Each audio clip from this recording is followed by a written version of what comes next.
Form भरे जा रहे हैं SIR के, उस पर गुफ्तगू करेंगे। मास्टर मोहम्मद शाहिद बरकाती साहब आए, वो बताएंगे आपके फार्म भरे कैसे हो जाएंगे।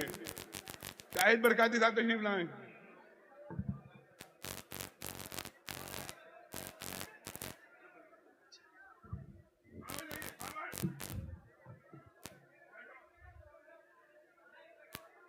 अस्सलामु अलैकुम वरहमतुल्लाहि वबरकातुहू। हजरात,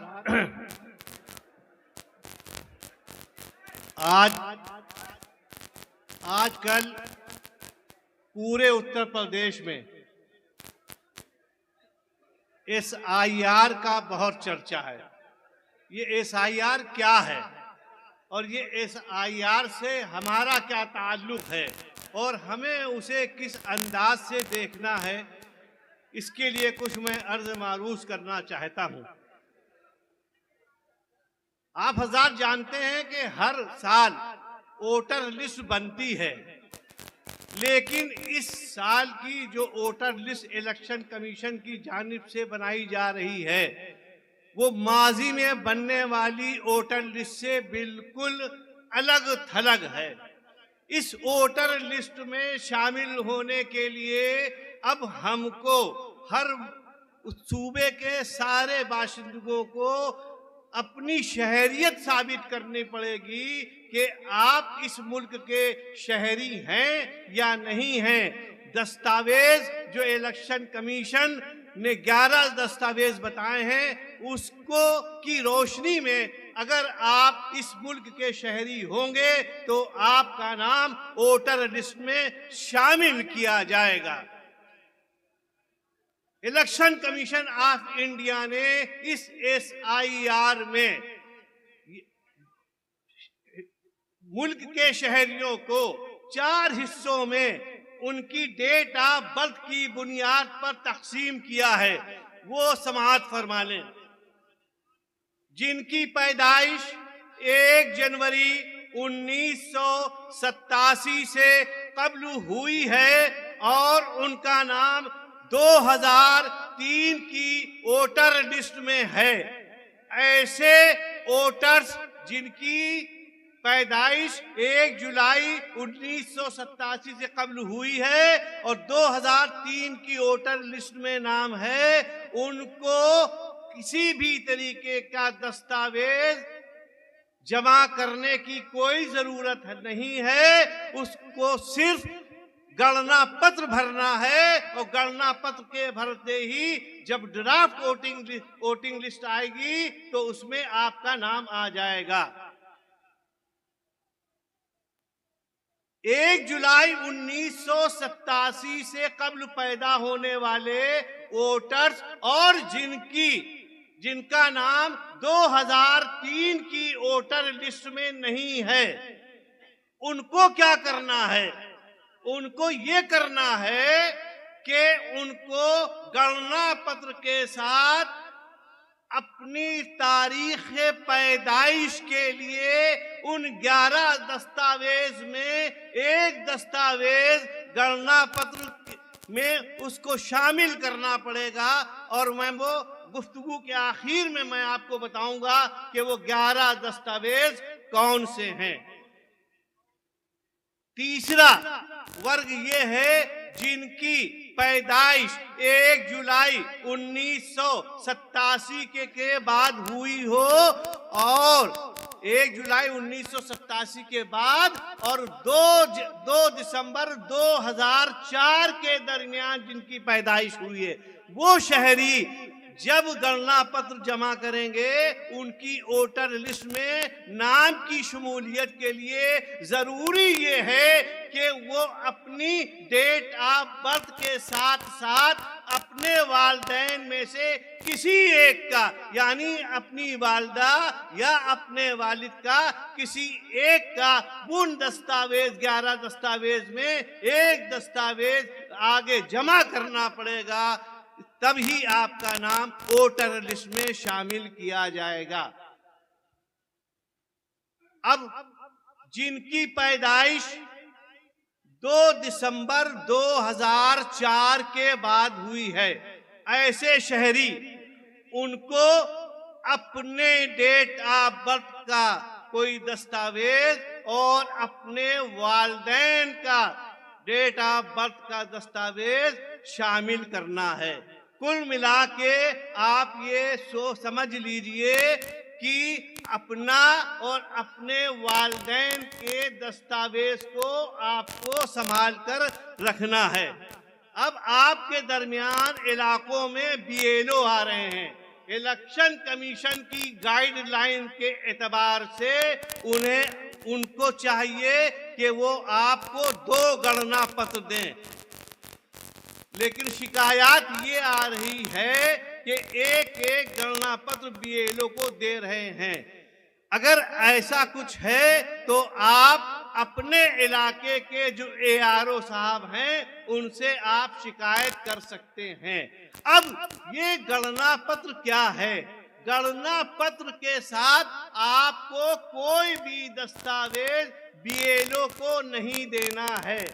गणना पत्र को आपको 4 हिस्सों में मैं आपको बताना चाहता ये हूं कि गणना पत्र कैसे आप भरेंगे। जैसा कि आपके इल्म में ये है कि 2003 की वोटर लिस्ट से 2025 की वोटर लिस्ट से मिलान किया जाएगा। उसी तरीके से ये इलेक्शन कमीशन ऑफ इंडिया का गणना पत्र आपके सामने आपके बीएलओ ने दिया है। अब मैं आपकी खिदमत में ये गुजारिश करना चाहता हूं कि आप इसको किस तरीके से भरेंगे। ये बहुत अहम मसला है। अगर आपने इसमें कोई तसाहुली बरती तो याद रखिए कि आपका नाम वोटर लिस्ट में दर्ज होने से रह जाएगा। देखिए, ये गणना पत्र आप सब लोगों के पास, ज्यादा लोगों के पास आ गया होगा। 4 हिस्से हैं ये। एक हिस्सा यहाँ जो फोटो लगा हुआ है, इसके नीचे वाले हिस्से में आपको 2025 की जो जानकारियां हैं वो भरना है। जैसा कि आपको अपनी डेट ऑफ बर्थ लिखनी है, इसके बाद आधार संख्या लिखनी है, अपना मोबाइल नंबर लिखना है, इसके बाद आपको अपने वालिद का नाम लिखना है। अगले कॉलम में आपको अपने वालिद का वोटर कार्ड नंबर लिखना है। ये ध्यान रहे कि कोशिश ये कीजिएगा कि 2025 की वोटर लिस्ट में जो आपके वालिद का वोटर कार्ड नंबर हो उसको आपको इसमें तहरीर करना है। इसके बाद आपको अपनी वालदा का नाम लिखना है और इसी तरीके से आपको अपनी वालदा का भी वोटर कार्ड नाम लिखना है। तीसरा कॉलम यह है कि पति या पत्नी का। जाहिर है कि अगर ये गणना पत्र किसी पति का है तो उसको अपनी पत्नी की डिटेल उसी तरीके से भरनी है जैसे कि मैंने पहले बताया है। अब इसके बाद गणना पत्र के 2 हिस्से हैं, इसको बहुत अहम तरीके से आपको भरना है। ये जो दाहिना हिस्सा है उन लोगों को भरना है जिनका नाम 2003 की वोटर लिस्ट में दर्ज है। ध्यान आ गया? किसको भरना है? जिनका नाम 2003 की वोटर लिस्ट में है उनको क्या करना है? अपना नाम, निर्वाचक का नाम, यानी 2003 की वोटर लिस्ट में जो नाम है वही नाम लिखना है। अगर आपका नाम 2025 की वोटर लिस्ट में मोहम्मद नईम सिद्दीकी लिखा हुआ है लेकिन 2003 की वोटर लिस्ट में मोहम्मद नईम लिखा हुआ है तो आपको मोहम्मद नईम लिखना है। 2025 की वोटर लिस्ट के एतबार से मोहम्मद नईम सिद्दीकी नहीं लिखना है। इसका मतलब ये है कि 2003 की वोटर लिस्ट में जिस तरीके से आपका नाम है उसी तरीके से आपको इसमें लिखना है। इसके बाद ये है वोटर कार्ड नंबर। याद रहे कि इसमें आपको 2003 की वोटर लिस्ट में जो वोटर कार्ड नंबर है वो ये लिखना है। 2003 की वोटर लिस्ट में ऐसा देखा गया है कि बहुत से वोटर्स का नाम लिखा हुआ है, लेकिन उसके नाम के आगे उसकी मतदाता संख्या नहीं लिखी है। तो मतदाता परिचय पत्र की संख्या यदि नहीं लिखी है तो इसमें परेशान होने की कोई जरूरत नहीं है, इसको आपको क्रॉस कर देना है। इसके बाद संबंधी का नाम, यानी आपने अपना अगर नाम लिखा है तो इसमें आपको अपने वालिद का नाम लिखना है। इसके बाद संबंध, नीचे लिख जाएगा पिता, उसके बाद जिला, उसके बाद राज्य का नाम, इसके बाद विधानसभा क्षेत्र का नाम। ये ध्यान रहे कि 2003 में जो वोटर लिस्ट में विधानसभा का नाम और नंबर था वो दर्ज करना है। जैसा कि 2025 में यहाँ की विधानसभा महाराणा शरीफ है, लेकिन 2003 में ये महाराणा नहीं थी, तो आपको 2003 की जो विधानसभा होगी उसको आपको दर्ज करना है। 2025 की विधानसभा का नाम और नंबर नहीं लिखना है, यानी 2003 की जो सारी तफसीलात है वो इसको लिखना है। इसके बाद आपको विधानसभा का नंबर लिखना है, जो आपके विधानसभा का नंबर हो, जैसे 271, 40, 200 कुछ भी हो वो लिखना है। इसके बाद आपकी भाग संख्या, भाग संख्या से मुराद ये है कि जिस बूथ पर आप वोट देते हैं उसको बूथ संख्या भी कहते हैं, लेकिन इलेक्शन कमीशन उसको भाग संख्या के नाम से याद करता है, तो कंफ्यूज होने की जरूरत नहीं है। वही बूथ संख्या को ही भाग संख्या कहते हैं, उसमें आपको लिखना है। इसके बाद क्रम संख्या, यानी कि वोटर लिस्ट में 2003 की वोटर लिस्ट में जो आपकी सीरियल नंबर है वो आपको लिखना है। अब ये वाला कॉलम, पिछले कॉलम में दिए गए संबंधी का विवरण। अब आप ये समझ लीजिए कि जिन हजरात का 2003 की वोटर लिस्ट में नाम नहीं है उनको यहाँ अपनी डिटेल भरनी है, इसको क्रॉस कर देना है। यानी जो ये फोटो है, फोटो के नीचे वाला जो ये हिस्सा है वो उन हजरात को भरना है जिनका 2003 की वोटर लिस्ट में नाम नहीं है। अब इसमें भरा क्या जाएगा? इसमें भरा जाएगा नाम। आप अपना नाम लिखेंगे, इसके बाद इपिक नंबर। अब 2003 में जाहिर है, अब जाहिर है कि आपका तो नाम है नहीं। अब आपका नाम नहीं है ना, तब इसमें किसका नाम लिखा जाएगा? अब समझिए, इलेक्शन कमीशन की गाइडलाइन के अनुसार जिन हजरात का 2003 की मतदाता सूची में नाम नहीं है उनको अपने पिता, अपने दादा, अपने नाना, इन तीन में से किसी एक का नाम लिखना है। जब वो आप नाम लिख देंगे तो उनका जो परिचय पत्र संख्या 2003 में है, यानी आपके वालिद साहब का, आपके वालिद साहब का अगर नाम नहीं है तो अपने दादा का नाम, अपने दादा, आपके दादा के भाई नाम नहीं है तो नाना का नाम। ध्यान ये रहे कि इसमें आपको अपनी माता, अपनी दादी, अपनी नानी के परिचय पत्र संख्या को दर्ज नहीं करना है। केवल आपको अपने पिता, अपने दादा और अपने नाना का नाम दर्ज करना है, उसकी मतदाता लिखना है। इसमें संबंधी का नाम लिख दिया जाएगा, संबंध लिख दिया जाएगा, जिला, राज्य का नाम और विधानसभा। जिस तरीके से मैंने आपको बताया है उस तरीके से फॉर्म ये भरा जाएगा। एक बहुत बड़ा मसला मतदाताओं के सामने ये आ रहा है कि मान लीजिए कि आज आप महाराणा शरीफ में रह रहे हैं, लेकिन 2003 में आप कासगंज में रह रहे थे, तो इस वक्त आपका 2025 की मतदाता सूची में महाराणा शरीफ में नाम है, लेकिन 2003 में जब आप कासगंज में रहते थे तो आपका नाम कासगंज में है। तो इससे भी भ्रमित होने की जरूरत नहीं है। 2003 की मतदाता सूची में आपका नाम पूरे मुल्क में कहीं भी दर्ज हो, उसको आपको 2003 की डिटेल लिखनी है। यानी आप अगर 2025 की मतदाता सूची में महाराष्ट्र में नाम है, तो 2003 की कासगंज की मतदाता सूची में जो नाम, जो क्रम संख्या होगी, जो विधानसभा होगी, वो आपको लिखना है और मामला फिर बिल्कुल सही तरीके से हो जाएगा।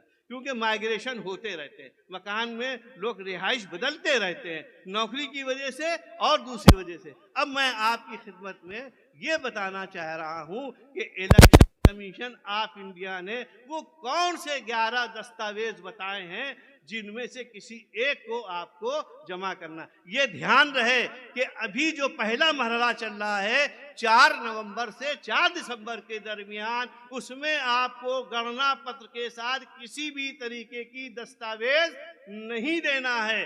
अब उन 11 दस्तावेज की मैं नाम आपको बता रहा हूं, गौर से सुनिएगा। वो ये कि मरकजी सरकार या सूबाई सरकार के वो सरकारी मुलाजमीन जो अपनी नौकरी से सुबुकदोश हो गए हैं, यानी रिटायर्ड हो गए हैं और उनको पेंशन मिल रही है, तो जो पेंशन आर्डर नंबर है और ट्रेजरी से जो उनको परिचय पत्र मिला है, वो दस्तावेज के रूप में काबिल कबूल है। दूसरा दस्तावेज ये है कि 1987 से कब्ल अगर आपने कोई भी LIC की पॉलिसी ली है, आपका पोस्ट ऑफिस में कोई भी अकाउंट है, आपका किसी भी बैंक में अकाउंट है, और या वो वित्तीय संस्थाएं जो भारत सरकार, राज्य सरकार की तरफ से मान्यता प्राप्त हैं, जो वित्तीय लेन देन करते हैं, अगर उनका कोई भी पॉलिसी आपने रखी है, लेकिन शर्त ये है कि वो 1 जुलाई 1987 से कब्ल का जारी हुआ होना चाहिए। अगर वो है तो वो दस्तावेज के रूप में काबिल कबूल है। तीसरी चीज ये है कि आपका डेट ऑफ बर्थ का सर्टिफिकेट, यानी जिसको हम लोग आमतौर पे जन्म प्रमाण पत्र कहते हैं, वो काबिल कबूल है। बहुत से लोगों को ये भ्रम ये रहता है कि मान लीजिए आजकल आमतौर पर बच्चों की पैदाइश नर्सिंग होम में होती है और नर्सिंग होम वाले अपनी तरफ से नर्सिंग होम भी एक बर्थ सर्टिफिकेट जारी कर देता है। बहुत से मेरे भाइयों के जहन में गलतफहमी पड़ी हुई है कि मेरे पास वो बर्थ सर्टिफिकेट है। तो एक बात आप ये महसूस कर लीजिए कि सरकारी जो जिम्मेदार महकमा है, यानी हेल्थ डिपार्टमेंट की तरफ से जारी बर्थ सर्टिफिकेट ही दस्तावेज के रूप में काबिल कबूल है। नर्सिंग होम का बर्थ सर्टिफिकेट काबिल कबूल नहीं है। अब इसके बाद निवास प्रमाण पत्र, अगर आपके पास आपका अस्थाई निवास प्रमाण पत्र जो तहसील से जारी होता है, अगर वो आपके पास है तो वो भी दस्तावेज काबिल कबूल है। इसके अलावा जाति प्रमाण पत्र, अगर किसी मतदाता के पास अपनी जात का प्रमाण पत्र तहसील के द्वारा जारी किया गया हो तो वो भी काबिल कबूल है। सबसे अहम दस्तावेज आखिर में बताऊंगा। अब इसके बाद 3 दस्तावेज ऐसे हैं जिससे उत्तर प्रदेश के लोगों का कोई ताल्लुक नहीं है। एक दस्तावेज ये है कि जैसे वन अधिकार प्रमाण पत्र, वन अधिकार प्रमाण पत्र क्या होता है, इसको बस मोटी मोटी समझ लीजिए। वन अधिकार प्रमाण पत्र आदिवासी लोगों को जीवन व्यतीत करने के लिए राज्य सरकार द्वारा दिया जाता है। जंगल का कुछ हिस्सा उसको वन प्रमाण पत्र किया जाता है। वो उत्तर प्रदेश में कोई ऐसी रिहाइश नहीं है, ठीक है ना। और NRC का रजिस्टर जो पूरे हिंदुस्तान में सिर्फ असम के अलावा कहीं जारी नहीं हुआ है। और एक प्रमाण पत्र और है, 2 प्रमाण पत्र जो गांव से ताल्लुक रखता है, वो ये है कि परिवार रजिस्टर, तहसील, ग्राम प्रधान स्तर पे सचिव होते हैं, वो परिवार रजिस्टर बनाते हैं और परिवार रजिस्टर में अगर आपका नाम दर्ज है तो उसकी प्रमाणित फोटोकॉपी, सिर्फ फोटोकॉपी से काम नहीं चलेगा, आप उसकी प्रमाणित फोटोकॉपी आप तहसील से निकलवाएंगे, उसमें तहसीलदार की दस्तखत होगी, वो काबिले कबूल है। और एक चीज और, अगर आपको मरकजी सरकार यानी केंद्र सरकार या राज्य सरकार या स्थानीय सरकार द्वारा कोई भी रिहायशी कॉलोनी आपको दी गई है या कोई आपको रहने के लिए कोई जमीन सरकारी तौर पर फ्री ऑफ कास्ट दी गई है, जैसे कि दीनदयाल उपाध्याय आवास योजना, जैसे अटल आवास योजना, जो पहले इंदिरा आवास योजना हुआ करती थी, तो अगर ऐसा कोई भाई ऐसा है जिनको गवर्नमेंट के जरिए ये रिहायशी कॉलोनीज आपको मिली हो, उसका जो कागज है वो भी काबिले कबूल है। अब सबसे अहम कागज जो मैं सबसे आखिर में बताना चाहता हूं, उसकी वजह ये है कि वो है पासपोर्ट। पासपोर्ट एक ऐसा मजबूत दस्तावेज है जो पूरी हिंदुस्तान की हुकूमत की पूरी दुनिया मानती है, इसलिए पासपोर्ट। अब एक और मसला सुन लीजिए, आप सब लोगों के पास आधार कार्ड है, हाथ उठाइए फिर बताएं आप लोगों को। सबके पास आधार कार्ड है और सबके पास पैन कार्ड भी होगा, आमतौर पर सबके पास पैन कार्ड होगा, और ज्यादातर लोगों के पास सेविंग अकाउंट भी होगा, जो बिजनेस वाले उनके करंट अकाउंट भी होंगे। अब आधार कार्ड को इलेक्शन कमीशन की शराइत की बुनियाद पर उस तरीके से काबिले कबूल आधार कार्ड को नहीं किया गया है। यानी अगर आप आधार कार्ड को गणना पत्र के दस्तावेज के रूप में जमा करेंगे तो आज की गाइडलाइन, आज तक, कल क्या हो पता नहीं, आज की तक जो दस्तावेज है उसमें आधार कार्ड शामिल नहीं है। लेकिन अगर आपके पास पासपोर्ट नहीं है तो पासपोर्ट किस बुनियाद पर बनता है? आधार की बुनियाद पर, पैन कार्ड की बुनियाद पर, बैंक अकाउंट की बुनियाद पर। तो जब आपके पास 3 दस्तावेज हैं और कोई दस्तावेज नहीं है तो परेशान होने की जरूरत नहीं है। आप बराए करम पासपोर्ट को अप्लाई कर दीजिए, 15 दिन, 22 दिन, 20 दिन में अप्लाई, आपके पास दस्तावेज पासपोर्ट आ जाएगा। तो आपको परेशान होने की थोड़ी जरूरत है, परेशान होने की कोई जरूरत नहीं, बस उसका हल तलाशने की जरूरत है। और जब आप इस गणना पत्र को अपने बीएलओ को दें, उससे दस्तखत कराएं और उसको आप रिसीविंग लेकर अपने पास जमा करें। ये बहुत अहम कागज है।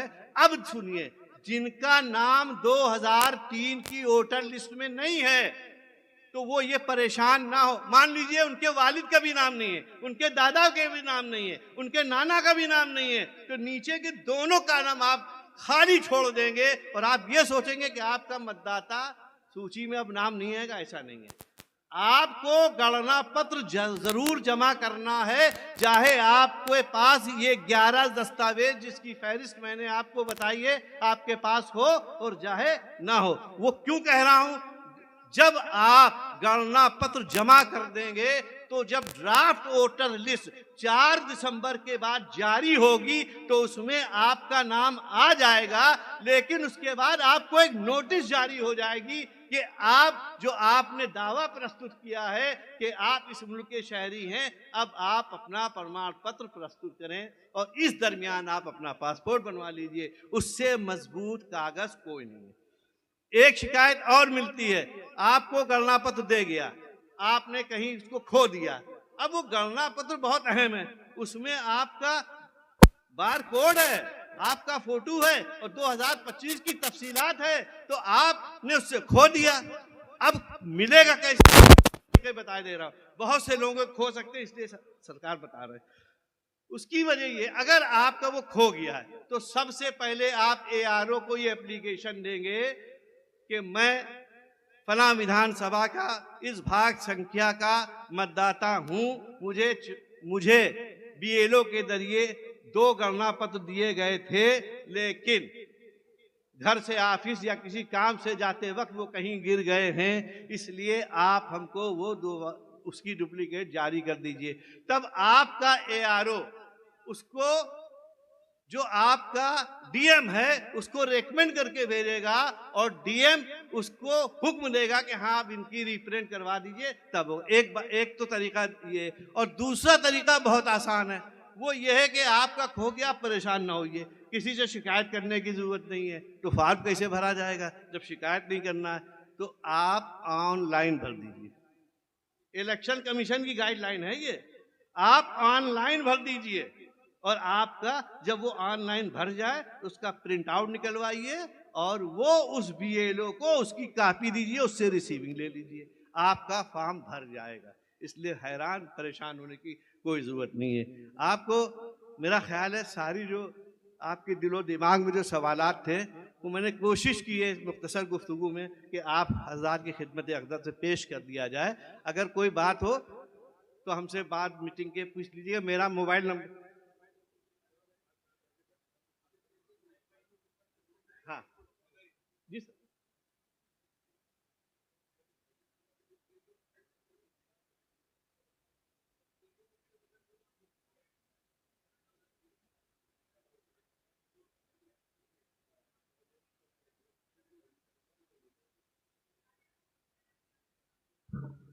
सरकार अमान मिल्लत ने एक सवाल किया, बहुत बहुत अहम सवाल है हज़रत, कि अगर कोई मतदाता गणना पत्र प्राप्त होने के बावजूद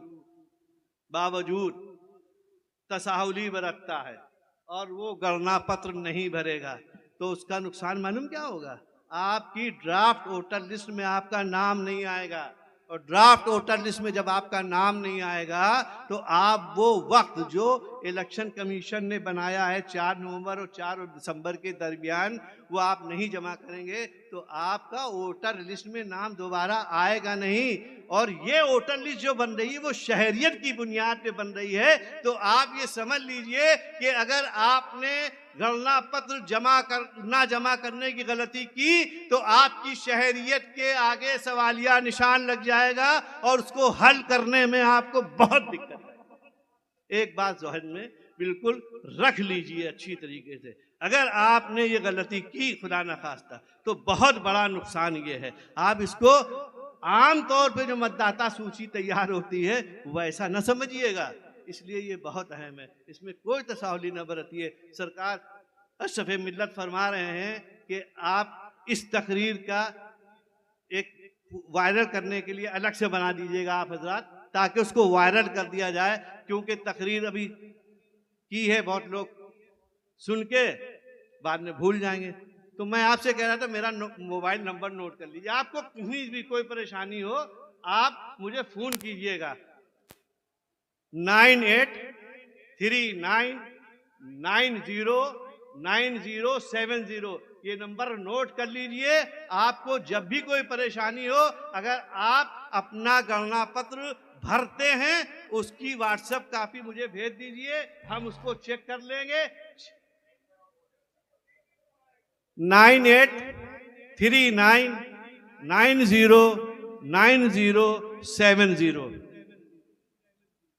हाँ, एक बात और, वो बहुत अहम है, अगर 2025 की वोटर लिस्ट में आपका नाम नहीं है लेकिन 2003 की वोटर लिस्ट में नाम है तो आपके पास गणना पत्र नहीं आएगा। अब सरकार ने जो सवाल किया, एक तो आपकी तसाहुली की वजह से नाम नहीं आया, वो एक अलग मसला पैदा हो गया। अब ये एक अलग मसला है कि आपकी तसाहुली से 2025 की वोटर लिस्ट में आपका नाम नहीं है, इसलिए आपको गणना पत्र जारी नहीं किया गया। तो अब आप इसके लिए क्या करें? इसके लिए आप ये करें कि 6 नंबर अपना फॉर्म ऑनलाइन सबमिट कर दीजिए, अभी भी सबमिट कर लीजिए। तो जब वो ड्राफ्ट वोटर लिस्ट आएगी, उसके बाद जब मार्च में आएगी तो आपका नाम 2025 की वोटर लिस्ट में आ जाएगा। अब इसके बाद इलेक्शन कमीशन को जो भी दस्तावेज आपसे चाहिए होगा वो बाद में आपसे तलब कर लेगी। लेकिन अगर आज आपका कोई बेटा, भाई, बेटी बहन 18 साल का हो गया है, जाहिर है कि उसका अभी 2025 की वोटर लिस्ट में नाम नहीं होगा, तो आप इंतजार नहीं कीजिए कि बीएलओ साहब आपसे कहेंगे, अभी कल पूछ के देखिएगा, बीएलओ साहब कहेंगे मार्च में भरा जाएगा। इसका इंतजार मत कीजिए, आप ऑनलाइन 6 नंबर फॉर्म भरिए। जब फॉर्म भर जाएगा आपके